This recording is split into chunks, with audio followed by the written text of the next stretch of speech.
안녕하세요. 재밌는 정치, 즐거운 봄, 언제나 듣고 싶은 이야기만 하고 싶은 선생님이 이야기한 것이 여러분에게 듣고 싶은 것이었으면 좋겠습니다. 네, 스는특강 정치를 맡은 박봄입니다.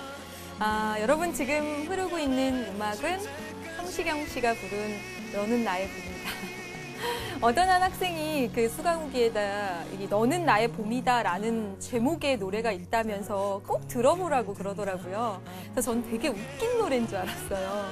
그런데 이렇게 좋은 노래더라고요. 네, 가사가 나옵니다. 울지 마라 가지 마라 이제는 머물러라 내 곁에 넌 따뜻한 나의 봄인걸. 네, 그렇죠? 마침내 만나게 된 너는 나의 따뜻한 봄이다.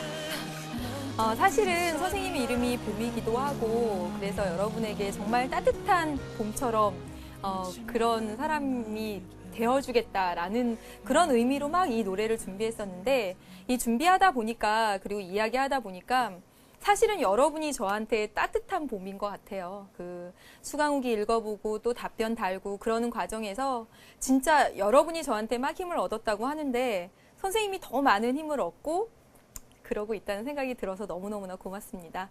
여러분은 저의 따뜻한 봄이에요. 아유, 니케라. 네. 오늘 이 시간에는 여러분 3단원을 나가게 됐습니다. 그래서 3단원 이제 헌법에 대해서 공부를 하는데 3단원 전체는 여러분에게 헌법 부분을 소개해주는 부분이라고 말을 할 수가 있습니다. 우리가 사회 과목을 그 암기 과목이다라고 생각하는 경우가 많잖아요. 물론 암기를 해야 됩니다. 그리고 어떤 공부든지 암기가 기본이 돼야 되는 건 사실이에요. 영어 안 외웁니까? 수학 안 외워요? 예, 언어도 외우죠. 그런 측면에서 암기를 하는 것이지 사회 과목이 단순 암기 과목은 아닙니다. 어찌 보면 여러분들이 3단원을 그냥 무작정 암기해야 되는 과목이라고 생각하는 학생들이 있고 그래서 3단원에서 출제가 되게 많이 되는데 3단원이 어렵다 하는 학생들도 많이 봤습니다.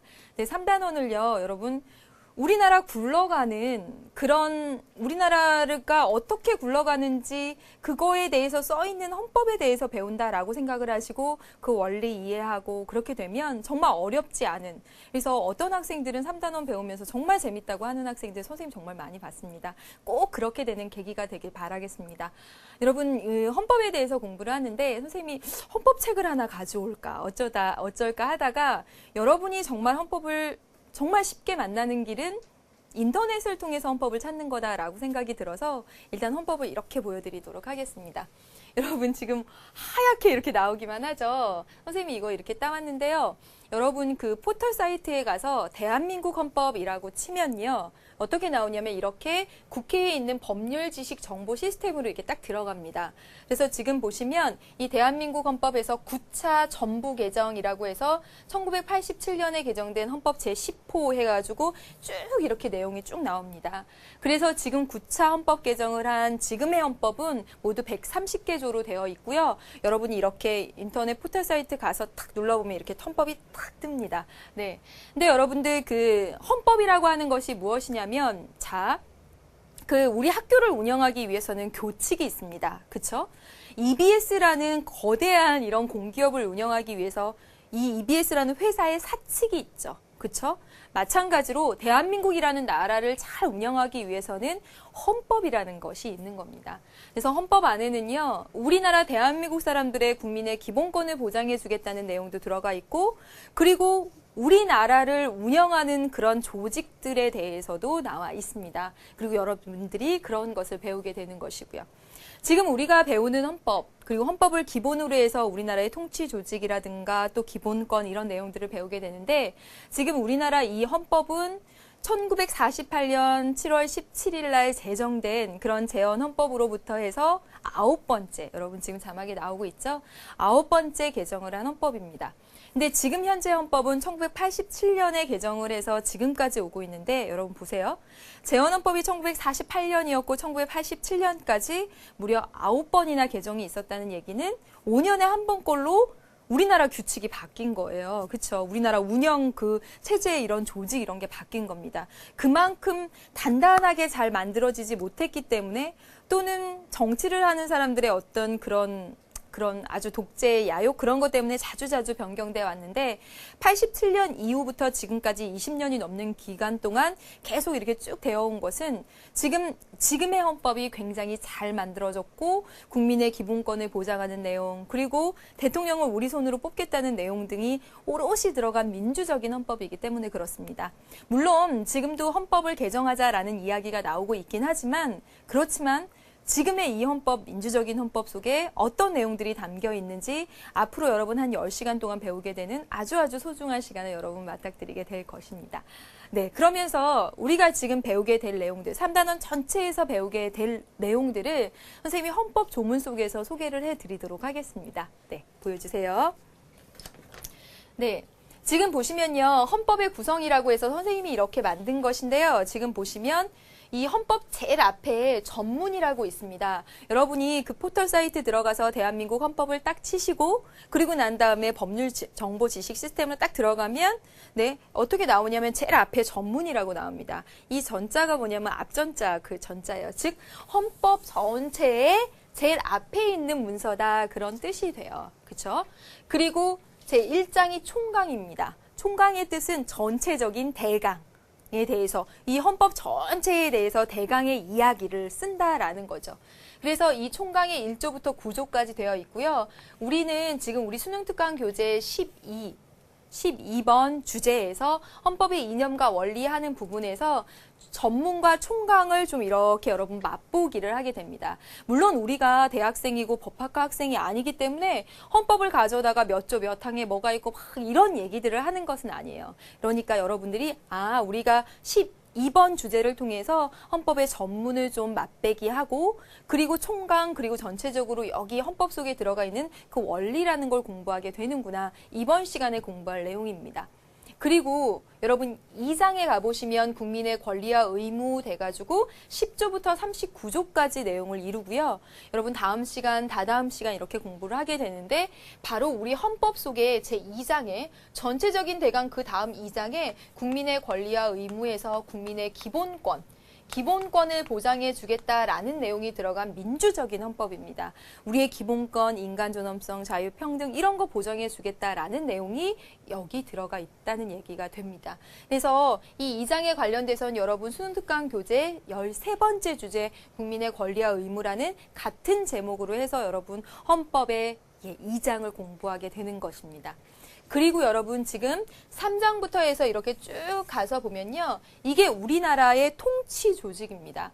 자, 보세요. EBS라는 이 회사를 어떻게 운영할지 그것을 정해놓은 게 EBS 사칙이 되고 거기 안에는 보면 무슨 총무부는 어떤 일, 무슨 부는 어떤 일, 학교기획부는 어떤 일 한다 이렇게 써있듯이 마찬가지로 대한민국을 운영하는 국회는 어떤 일을 하고 정부는 어떤 일을 하고 법원은 어떤 일을 하고 하는 등등의 이렇게 우리나라 대한민국의 통치 조직에 대해서 각각의 장을 이루면서 나와 있습니다. 그러면서 여러분 국회에 대해서는 40조에서 65조까지 해당이 되는데 여러분 이거 외우실 필요 절대로 없습니다. 네, 몇 조부터 몇 조 우리 법학과 학생 사법고시 준비하는 거 아니잖아요. 다만 국회가 어떤 역할을 하고 어떤 기능을 하고 어떤 활동들을 하고 어떤 권한이 있는지 여러분 우리 수능특강 교재 14번째 주제에서 이렇게 공부를 하게 되고요. 15번째 주제에서 행정과정과 행정부 하는 부분에서 정부에서 대통령, 국무총리 등등의 이런 역할과 권한에 대해서 또 공부를 하게 됩니다. 정말 재밌는 부분이에요. 정말. 우리나라를 어떻게 운영하고 어떻게 굴러가는지를 공부하는 시간이 되니까 정말 여러분이 나중에 법학과 가거나 공무원 시험 준비하지 않는 이상 절대로 공부해 보지 못할 그런 신세계를 여러분은 맞닥뜨리고 있는 겁니다. 정말로요. 그 다음에 5장, 6장을 통틀어서 5장, 6장, 8장까지 해가지고 법원, 헌법재판소, 지방자치에 대해서 여러분 16번 주제, 수능특강 16번 주제에서 사법부와 지방자치라는 주제로 공부를 하게 되고요. 지금 7장에 보면 선거관리라고 나와 있습니다. 그래서 선거관리위원회 등등등은 우리 이미 7번째 주제에서 2단원에서 공부를 했습니다. 그리고 경제에 대해서 나오고요. 그리고 헌법 개정하는 부분은 여러분 입법과정과 입법부 하는 14번째 주제에서 또 아주 중요하게 다루어지게 됩니다. 네, 그래서 전반적으로 헌법의 구성을 보면 앞에 전문이 있고 대강의 이야기를 한 다음에 국민의 기본권을 보장해 주겠다는 아주 중요한 내용이 2장이고요. 그 밑에는 우리나라 통치기구 국가 기관에 대해서 나와 있는 거고 그것들을 하나하나 수능 특강 교재 순서대로 해서 배우게 된다라는 이야기입니다. 그래서 여러분 3단원 전체를 소개해 드렸어요. 그러면서 오늘 이 시간에 여기 12번 주제 헌법의 이념과 원리에 대해서 공부를 하도록 하겠습니다. 그래서 이 시간에 학습 목표를 좀 소개를 하면요. 네, 오늘 21번째 시간 헌법의 이념과 원리에 대해서 공부를 할게요. 자, 여러분 이 이념이라는 말하고 원리라는 말은 우리가 어디서 배웠어요? 어디서 배웠습니까? 분명히 배웠는데, 네. 어디서 배웠냐면 민주주의 할 때 배웠죠. 예. 민주정치의 이념과 민주주의의 원리 배웠던 생각 나십니까? 이 민주주의의 이념이라고 하는 것은 민주주의가 지향하는 목적이었고, 원리라고 하는 것은 이 목적을 실현하기 위한 수단이다라고 공부했던 거 기억나시죠? 네. 선생님이랑 같이 공부하고 3월 모의평가에서 민주정치의 원리 외워가지고 잘 맞췄다라고 하는 학생들 많이 봤는데. 자, 민주주의의 이념, 이 민주주의를 하는 이 목적은 자유, 평등, 인간 존엄성이라고 했던 거 생각나시죠? 그쵸? 그리고 이것들을 달성하기 위한 수단 5가지 있었습니다. 꼭 외우라고 했었죠.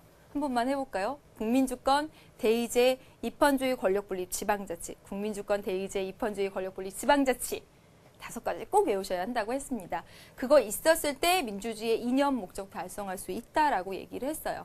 이번 시간에 배울 것은 보세요. 헌법의 이념과 원리입니다. 여러분, 헌법에 대해서 헌법의 이념, 즉 헌법이 가지고 있는 왜 헌법을 만들었는지 이 헌법의 목적과 헌법 전체적으로 들어가 있는 이 목적을 달성하기 위한 수단, 원리 6가지에 대해서 여러분들 공부하시게 됩니다.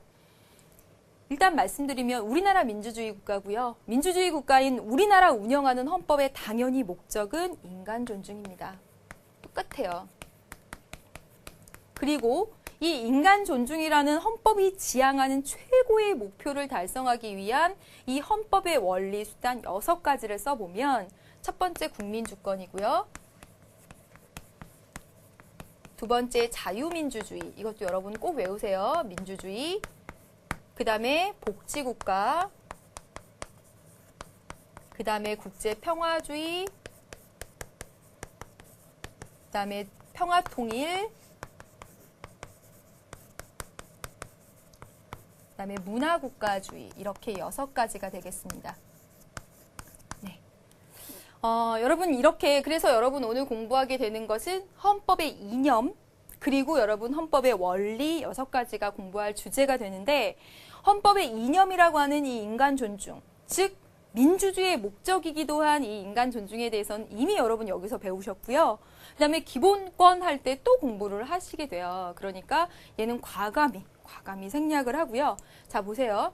그래서 우리가 공부할 거 방금 전에도 봤지만 헌법의 의미, 그쵸?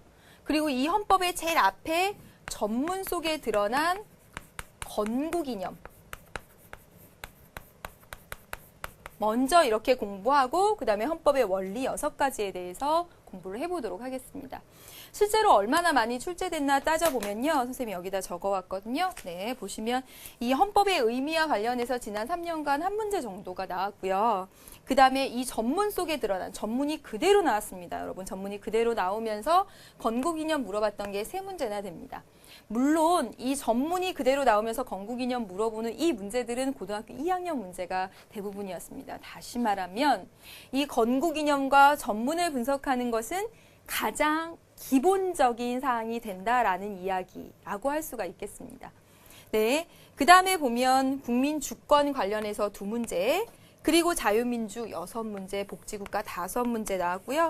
국제평화 하나, 문화국가 하나 이렇게 나왔습니다. 여기서 여러분 주의해서 볼 것은 무엇이냐면 바로 이것이에요. 뭐냐면 자유민주주의, 복지국가 가장 많이 출제되고 있다는 것이고요. 다시 말할게요. 헌법이라는 것의 목적은 인간 존중이고 그것을 실현하기 위한 원리가 6가지가 있으면서 이 원리 6가지 자유민주주의 복지국가의 실현 방법을 또 물어봅니다. 이게 시험 문제의 포인트예요. 다시 말할게요. 이 6가지 원리가 있고 이 6가지 원리들을 각각 실현하기 위한 실현 방법들을 선생님이 조금 이따 이야기할 거예요. 그것들이 아주 중요하게 문제에 나온다. 그것들을 꼭 기억하시라. 라는 것, 그게 가장 중요합니다. 그러면서 여기 지금 자유민주주의하고 복지국가가 가장 많이 최근에 출제되었다는 것도 여러분 꼭 기억을 해 놓으시길 바랍니다. 네. 그럼 이제 첫 번째 헌법의 의미, 그리고 그 속에 드러나 있는 건국 이념에 대해서 먼저 이야기를 하겠습니다. 네, 첫 번째 헌법의 의미에 대해서 이야기를 해볼게요. 자, 헌법은 우리나라의 최고의 법이다 라고 해서 최고 규범성을 가집니다. 최고의 법, 성격, 최고의 법이죠. 그쵸? 법률, 명령, 조례, 규칙 위에 있는 가장 상위에 있는 가장 최고의 법입니다. 그러면서 여러분이 지금 헌법의 구성을 봤다시피 기본권 보장을 위한 법입니다. 기본권 보장을 위한 규범입니다. 헌법 속에다가 기본권을 보장해 주겠다는 내용을 써놓고 이 기본권을 보장해 주겠다는 내용에 따라서 우리나라를 통치하게 되는 거죠. 그래서 기본권 보장 규범이다. 그리고 여러분 방금 전에 헌법의 구성을 봤다시피 헌법 속에는 기본권, 국민의 권리와 의무 써놓고 국회는, 정부는, 법원은 등등등 어떻게 해요? 국가의 조직과 그 조직에서 하는 권한을 규정해 놓은 그런 규범이다라고 말씀을 드릴 수가 있습니다. 자, 여러분 헌법 속에다가 왜 국회, 행정부, 사법부 이런 등등의 국가기관을 왜 써놨을까? 그 이유는 뭐냐면 자 보세요. 입법부, 니네들은 여기 헌법에 써놓은 이러한 권한만 행사해. 행정부 니네는 이러한 권한만 행사하고 사법부는 이러한 권한만 행사해. 절대 다른 권한 행사에서 국민의 기본권을 침해하거나 이러면 안 돼. 즉 뭐냐면 이 헌법 속에다가 각각의 우리나라 국가 조직 및 권한을 써놓은 이유, 궁극적인 이유는 바로 기본권 보장에 있다는 것입니다. 그래서 헌법은 왜 최고의 법이냐면 바로 기본권을 보장해 주겠다고 써놓은 법이기 때문에 그래요. 그러면 여러분 이 헌법은 이런 성격들을 가지고 있는데 최고의 법이면서 기본권 보장을 위한 법이면서 국가의 조직과 그 각각의 조직이 어떤 권한을 가지고 있는지 써놓은 법인데 이 헌법의 의미가 어떻게 변화되어 왔는지 우리 실전 문제 1번을 통해서 설명을 좀 드리도록 하겠습니다. 네. 자, 보세요. 선생님이 이 실전 문제 1번을 약간 이렇게 좀 바꿔봤어요. 지문 쫙 이렇게 길게 나와 있잖아요. 예, 선생님이 조금 이렇게 요약 정리를 좀 해봤거든요. 자, 헌법이라는 것 본래의 의미의 헌법은 뭐냐면 국가에 관한 가장 기본적인 사항을 규정하고 있는 그런 헌법을 말한다는 겁니다. 다시 말하면, 자, 학교에는 교칙이 있고 회사에는 사칙이 있듯이 나라에는 그 나라를 어떻게 운영할지 써놓은 당연히 그런 법이 있어야 되겠죠. 그래서 국가의 조직과 그 각각의 조직들은 어떤 권한을 갖게 되는지 그런 것들을 써놓은 운영에 관한 기본 법이 있어야 되겠죠. 그래서 헌법의 본래 의미는 이런 의미를 가지고 있다는 거죠. 국가를 어떻게 운영할지에 대해서 써놓은 그런 법이었었어요, 원래는. 그렇기 때문에 이러한 의미의 헌법은 시대와 장소를 불문하고 국가가 있다면 반드시 존재하는 거죠. 그렇죠? 학교가 있다면 교칙이 있고 회사가 있다면 사칙이 있듯이 어떤 모임이 있으면 모임에 그 규칙이 있듯이 국가가 있다면 국가의 운영과 각각의 조직과 권한은 어떻게 되는지 반드시 그런 법이 있겠죠. 그렇죠? 근데 입헌주의 헌법으로 이제 조금 그 헌법의 의미가 불어났습니다. 다시 말하면 뭐냐면 시민혁명을 거치면서 옛날에 기존에 가지고 있던 그 본래의 헌법에다가 어떤 의미를 더하게 됐냐면 국민의 국가에 대한 지위 보장, 다시 말하면 기본권 보장을 써 넣게 됐다라는 이야기입니다. 자, 자, 보세요.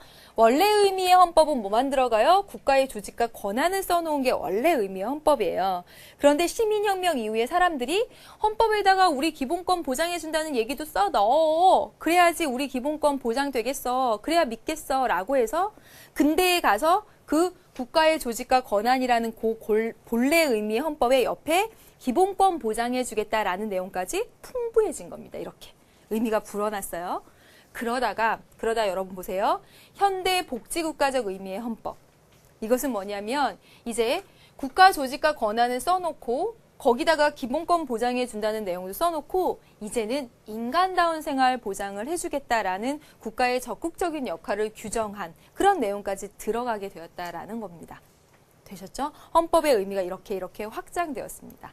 되셨죠? 그러면 문제 한번 풀어보도록 할게요. 1번. 조선시대의 경국대전은 기역으로 간주할 수 있다. 그렇죠. 경국대전이라는 조선시대를 어떻게 그 사회를 운영할지 만들어 놓은 그 법은 아마도 시대와 장소를 불문하고 국가가 존재한다면 있다고 말할 수 있는 그 헌법을 의미하겠죠. 본래의 의미, 고유의 의미. 그렇죠? 그 다음에 보겠습니다. 2번. 재산권을 절대로 침해할 수 없다. 왜냐하면 그 재산권은 자유권에 속하는 것으로서 국민의 기본권이니까 라고 하는 건 니은에서 중시되겠죠. 그렇죠? 디귿이 아니라 니은. 그렇죠? 틀렸네요. 1번 정답 되겠네요. 그 다음에 1번 정답이 아니라 틀린 거죠? 옳지 않은 거 2번 정답 되겠네요. 그 다음에 3번. 디귿은 현대 복지국가는 국민의 삶의 질 향상을 국가의 의무로 간주하고 있고 그 내용이 이제 헌법에 담긴 것입니다. 됐죠? 4번. 기역에 비해 니은에서 그렇죠. 고유의 의미 헌법에 비해 니은에서 기본권 보장을 강조하면서 국가의 간섭 이런 거 싫어하게 되죠. 그렇죠. 강요 이런 거 싫어하게 되는 국가로부터의 자유가 중시됩니다. 맞죠? 그다음에 5번. 니은에서 이 기본권 보장 시민혁명 이후에 여러분 기본권 발달 배우게 되겠지만 시민혁명 이후에 자유권 그 다음에 여기 현대복지국가적 의미의 헌법에서 사회권 강조하게 됨으로써 여기서는 누구나 평등하다라는 형식적 평등을 그리고 현대복지국가 사회권 강조하게 되면서 차이를 인정하는 실질적 평등을 더 중시하게 된다. 정말 여러분 수능 실전 문제 이 1번 문제 정말 좋은 문제입니다. 이 문제 속에서 헌법의 의미가 어떻게 변화되고 있는지 설명하면서 그 가운데서 우리가 배웠던 평등의 개념 그렇죠? 우리가 배웠던 그 자유의 발달 과정에 대한 것까지 다 집어넣은 아주 좋은 문제입니다. 한번 여러분 다시 한번 풀어보시면서 모르는 거 질문하시기를 바라겠습니다. 네, 이제 다시 가볼게요, 여러분. 자, 여러분 헌법의 의미를 봤습니다. 자, 헌법의 의미 봤죠? 그 헌법의 의미 보면서 이 헌법이란 최고의 규범이면서 기본권 보장을 위한 법이면서 그 다음에 각각의 국가의 통치 기관에 대해서 써놓은 그런 법이다라고 말씀을 드렸죠. 그러면서 이 헌법 안에 헌법의 이 전문 헌법 제일 앞에 써 있는 이 전문 속에 건국 이념이 들어가 있습니다. 건국 이념이. 네. 건국 이념이 들어가 있습니다. 다시 말하면 이 이념이 뭐라고 그랬죠? 목적이라고 했습니다. 즉 뭐냐면 대한민국이라는 나라를 만들 때 건국할 때 이런 나라를 만들겠다라는 그 목적, 바라는 마음이 들어가 있다는 거죠. 전문 속에. 즉 일본으로부터 해방되고 나서 대한민국이라는 나라를 만들 때 그 대한민국은 이제 더 이상 민족이 헤어지거나 그리고 다른 나라의 간섭을 받지 않은 그 민족주의를 실현했으면 좋겠다라고 했던 겁니다. 다시 말하면 뭐냐면 다른 나라에 간섭받거나 식민지로 남지 않고 독립하고 우리 민족이 떨어져 살지 않고 통일된 그런 상태로 가고 싶다라는 염원이 전문 속에 담긴 것이죠. 그렇죠? 두 번째는 이 전문 속에 우리가 만드는 대한민국이라는 나라는 민주주의가 실현되는 나라였으면 좋겠다. 국민이 주인인, 다시 말하면 사람들의 각각의 개인의 자유, 평등, 인간 존엄성 등등등 이런 것들이 실현되는 그런 사회였으면 좋겠다. 또 하나 민족주의, 민주주의 그리고 국제평화주의입니다. 대한민국이라는 나라는 이제 새롭게 만들 대한민국이라는 나라는 다른 나라 침략하거나 전쟁하거나 이러지 않고 국제 협력하고 평화를 유지해 나가겠다라는 그런 나라가 되겠다라는 염원이 전문 속에 담겨 있다는 거죠. 그래서 우리나라의 건국 이념 세 가지 민족주의, 민주주의, 국제평화주의라고 말을 할 수가 있고 이것들이 전문에 담겨 있습니다. 그러면 전문 내용 함께 보도록 할게요. 네. 우리 교재의 필수 자료에 여러분 보시면 97페이지에 보시면 우리나라가 처음에 만들었던 그 건국헌법의 전문이 나와 있고요. 선생님이 지금 이렇게 제시하는 건 건국헌법 아니고 지금 현재 헌법 전문 속에 나타난 그 여러분 그 건국 이념을 한번 찾아보자는 겁니다. 자, 볼게요.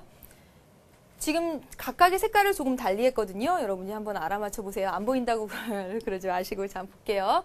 유구한 역사와 전통에 빛나는 우리 대한국민은 3.1운동으로 여러분 3.1운동이 뭐였습니까? 일본으로부터 독립하고자 했던 그쵸? 독립하고자 했던 그런 염원이 담긴 그런 민족운동이었습니다. 3.1운동으로 건립됐고요. 조국의 민주개혁과 통일을 이루고자 한다라고 써 있습니다.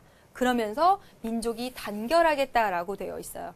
여러분 지금 파란색으로 표시한 것에서 이 전문 속에서 우리나라 건국 이념 뭐가 드러납니까? 그쵸, 민족주의죠. 그쵸? 민족주의가 드러납니다. 민족주의 뭐예요? 우리 한 민족이 어떤 다른 세력의 간섭도 받지 않고 하나로 통일된 채로 살아가자라는 것들이 3.1운동으로 건립된 평화적 통일, 그 다음에 민족 단결을 공고히 하겠다라는 그런 말 속에서 민족주의가 드러나고 있습니다. 그 다음에 또 볼게요. 여러분 4.19 민주 이념을 계승하고 라고 했습니다. 여러분 4.19 혁명이 뭐였죠? 독재 정권으로부터 우리의 기본권을 보장하고자 일어났던 그런 민주적인 혁명입니다. 그쵸? 이게 뭐죠? 민주주의를 달성하고자 하는 거죠. 자율과 조화를 바탕으로 자유민주주의적 기본 질서, 즉 민주주의가 드러나 있죠. 더 딱 읽어보면요. 안으로는 국민생활의 균등한 향상을 기여하고 밖으로는 항구적인 세계 평화 인류 공영에 이바지하겠다라고 해서 여러분 뭐냐면 어떤 그런 침략적 전쟁이나 이런 거 안 하고 국제평화 협력을 위해 노력하겠다라는 국제평화주의가 여기서 딱 드러납니다. 네. 그리고 여러분 제일 마지막 줄에 딱 보시면요. 이게 건국헌법과 차이이기도 한데 이러한 헌법은 국회의 의결을 거쳐서 국민투표로서 개정한다라고 했습니다. 다시 말하면 이 헌법을 만드는 주체가 누구? 국민임을 이 전문 속에서 딱 드러내 놓고 있습니다. 되셨죠?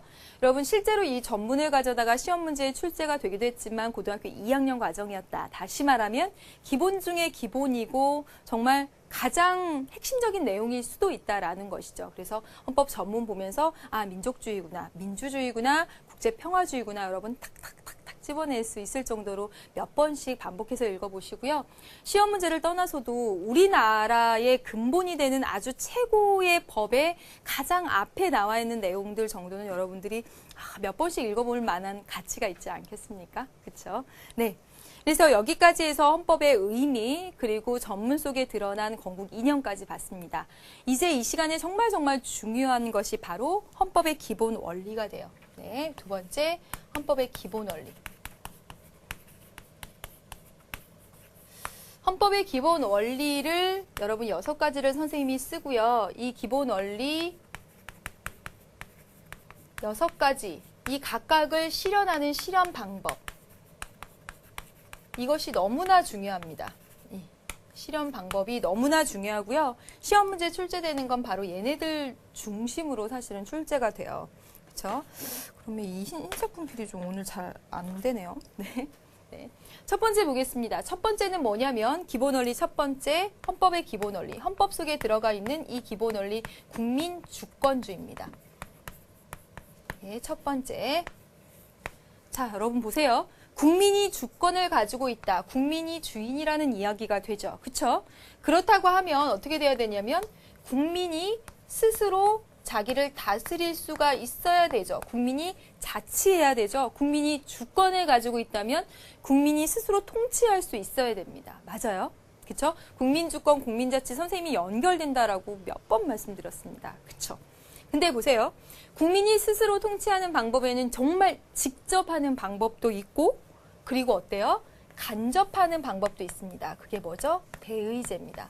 근데 오늘날 현실적으로 국민 주권을 실현할 수 있는 방법 직접 하기 어려우니까 간접하죠.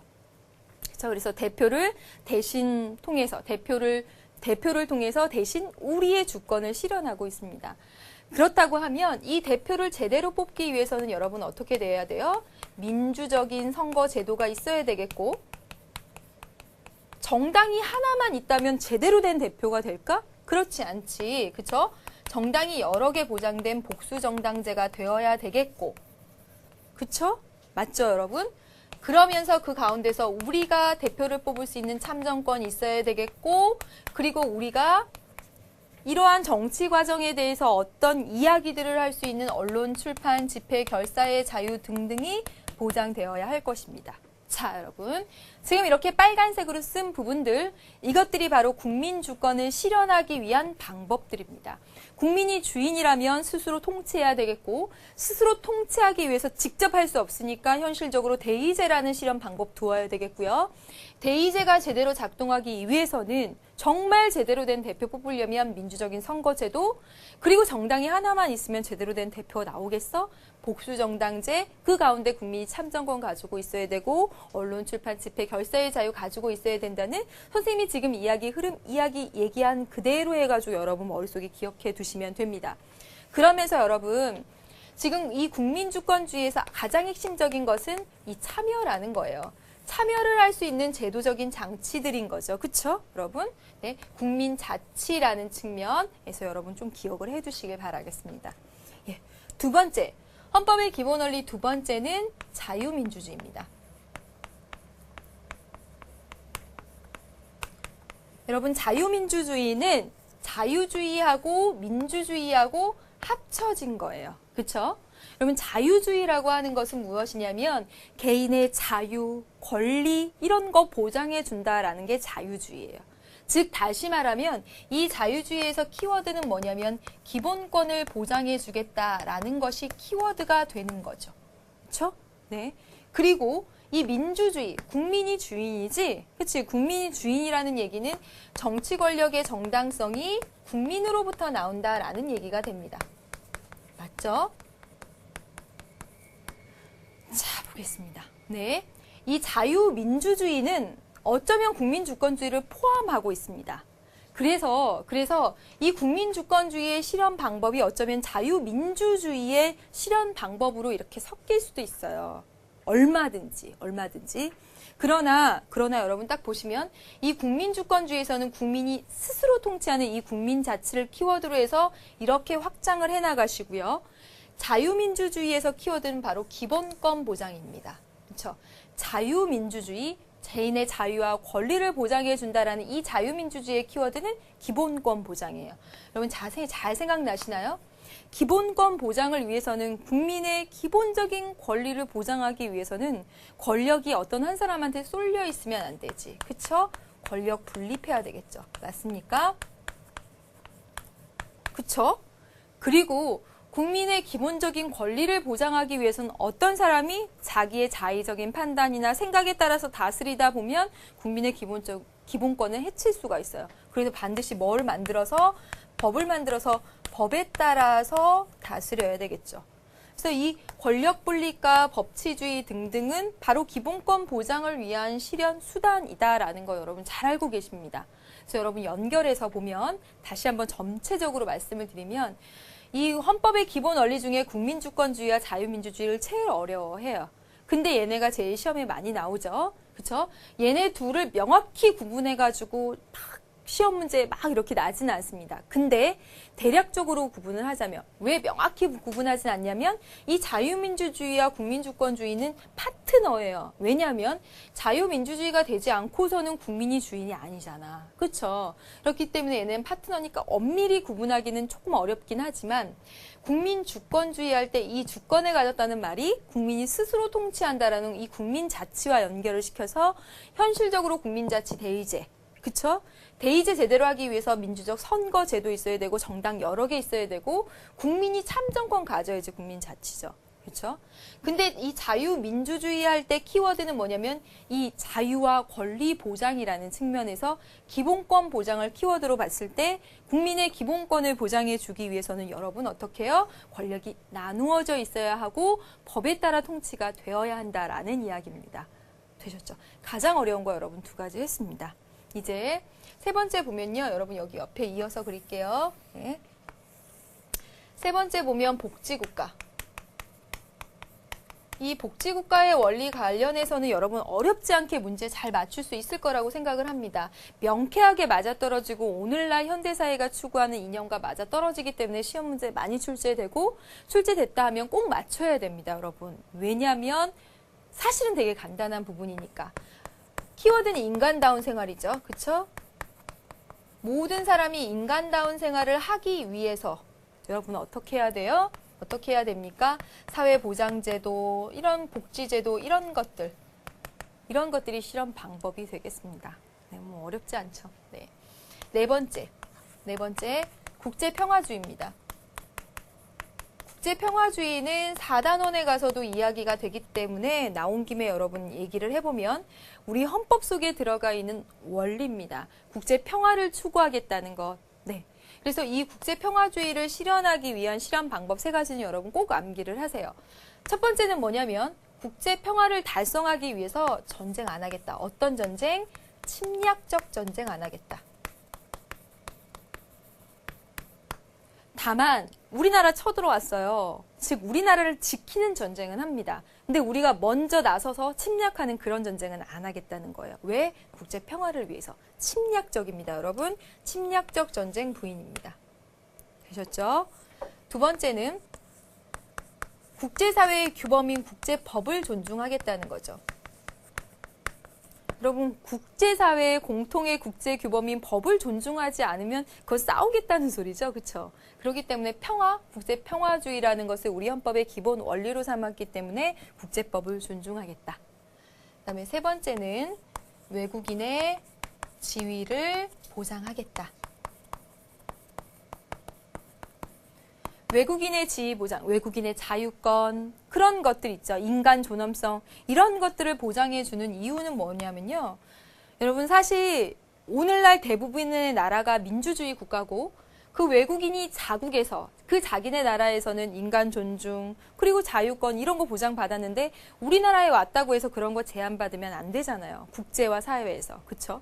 그래서 또 하나 아주 중요한 이유는 외국인의 지위를 보장해주는 중요한 이유는 바로 이 상호주의 원칙 때문에 그렇습니다. 즉 뭐냐면 상호간에 즉 우리가 외국인의 지위 보장해 줄 테니까 국제사회에 정말 교류가 많은 이런 현대사회 속에서 우리나라 사람들이 니네 나라 가 있잖아. 그러면 우리나라 사람들도 니네가 좀 지위 보장해 줘 하는 그런 상호간에 그런 것을 이유로 해서 외국인의 지위를 보장하겠다라는 것이 국제평화주의를 실현하기 위한 방법이다라고 말씀드렸습니다. 다시 한번 얘기할게요. 국제평화주의를 실현하기 위해서 첫째, 침략적 전쟁 안 하겠다. 국제법이라는 공통의 그 규범 지키겠다. 그 다음에 외국인의 지위 보장하겠다라는 것입니다. 그렇죠? 이제 다섯 번째 보면요. 그렇죠? 뭐 평화통일. 헌법 전반에 들어가 있는 거죠. 그래서 뭐 대통령의 의무이기도 합니다. 평화통일을 위한 이게 선서를 뭐 하기도 하죠. 그렇죠? 하겠다라는. 평화통일 관련해서 어떤 실현 방법이 있을까요? 뭐 간단하죠. 뭐 남북 간 뭐 대화 협력 많이 하겠다. 뭐 이런 얘기들 뭐 쓰면 되겠고요. 그다음에 여섯 번째 문화국가주의 있습니다. 문화국가주의라고 하는 것은 무엇이냐면 우리나라 국민들이 뭐 교육, 문화, 과학, 예술 이런 것들을 누릴 수 있게 하겠다라는 것이고 뭐 이런 것들을 누리게 하려면 뭐 어떻게 해야 되겠어요? 당연히 그렇죠? 의무교육제도 도입한다든가, 그렇죠? 그 다음에 모든 사람들이 종교, 학문, 예술의 자유를 준다든가 등등 그런 것들이 있겠죠. 그렇죠? 자, 여기까지 한 것이 헌법의 기본 원리입니다. 여러분, 헌법의 기본 원리 관련해서는 시험 문제에 많이 출제가 되면서 지난 3년간 10문제 훨씬 넘게 나왔고요.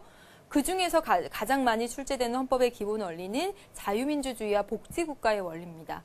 그러니까 이 부분 중심으로 선생님이 또 실전 문제 풀어보면서 확인을 할 텐데, 여러분, 먼저 이 헌법의 기본 원리 6가지를 여러분 알고 계셔야 됩니다. 6가지를 먼저 알고 각각의 실현 방법을 억지로 암기하지 마시고 국민주권주의라고 하는 것은 국민이 스스로 통치해야지 자치.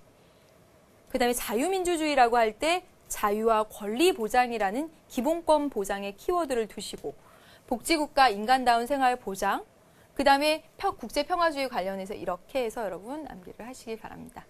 네, 여기까지 해서 여러분 다 정리를 해봤습니다. 기본적인 내용들은 다 정리를 했고요. 이제 여러분 문제 통해서 확인을 좀 해보기 전에 잠깐 쉬어가도록 하겠습니다.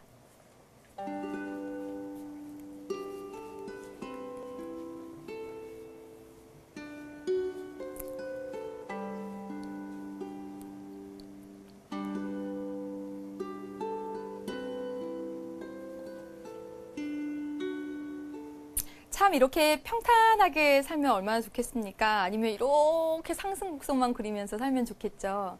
근데 사람은 이렇게 어려움을 겪었다가 그걸 딛고 일어나면 더 크고 하는 것 같습니다.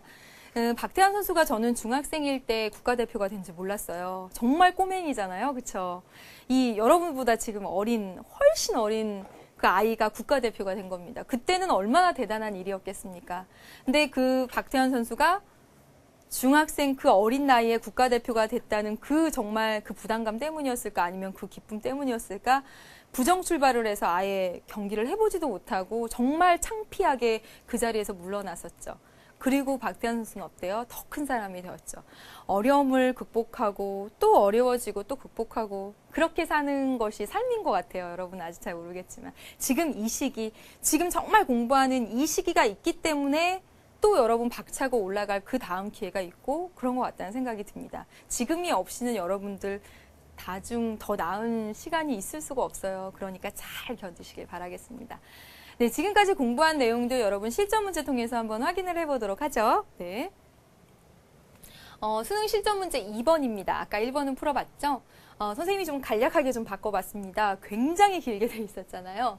지금 보시면 기억과 니은에 대한 설명으로 적절하지 않은 것입니다. 여러분 지금 보시면 기억에 되면 법치주의라고 되어 있고요. 그 부연 설명된 거 다 읽어보면 뭐라고 되어 있냐면 자유와 권리 보장을 위한 수단으로서 발전했다. 즉 여러분 방금 전에도 봤죠? 기본권 보장을 위해서 사람들이 자의적으로 통치하면 기본권 보장이 어렵다고요. 내 마음대로.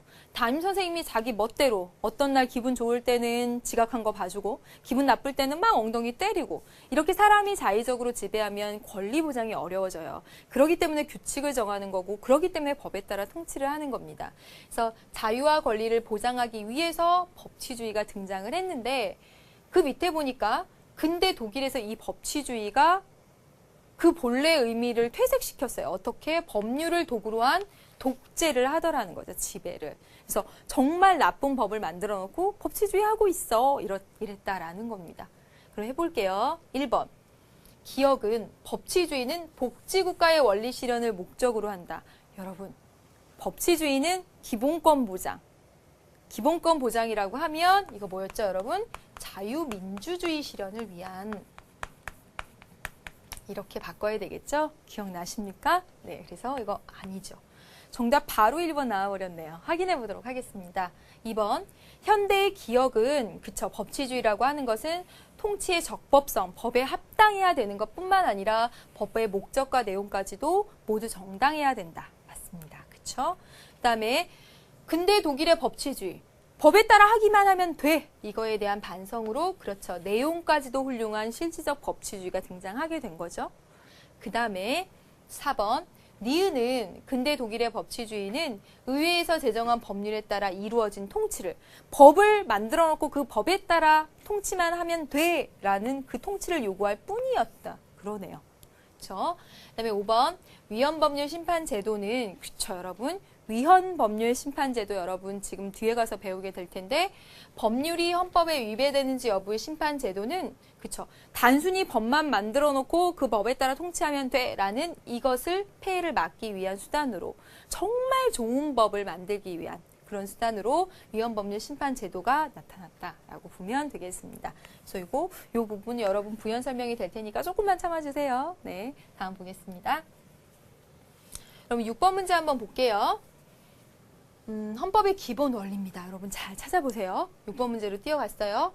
헌법의 기본 원리, 어떤 기본 원리 6가지 있는지 먼저 머릿속에 떠올리셔야 되죠. 6가지. 그러면서 봐. 현대 민주국가는 국민의 합의에 의해 성립됐으므로 국가의 주인은 국민이다.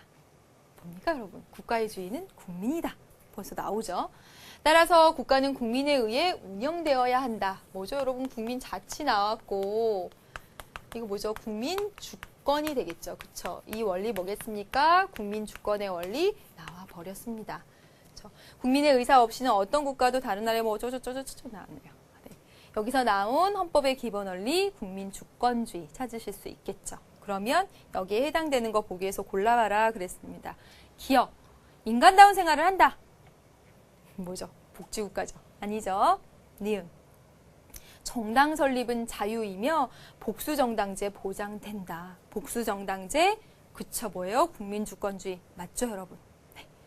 그 다음에 디귿.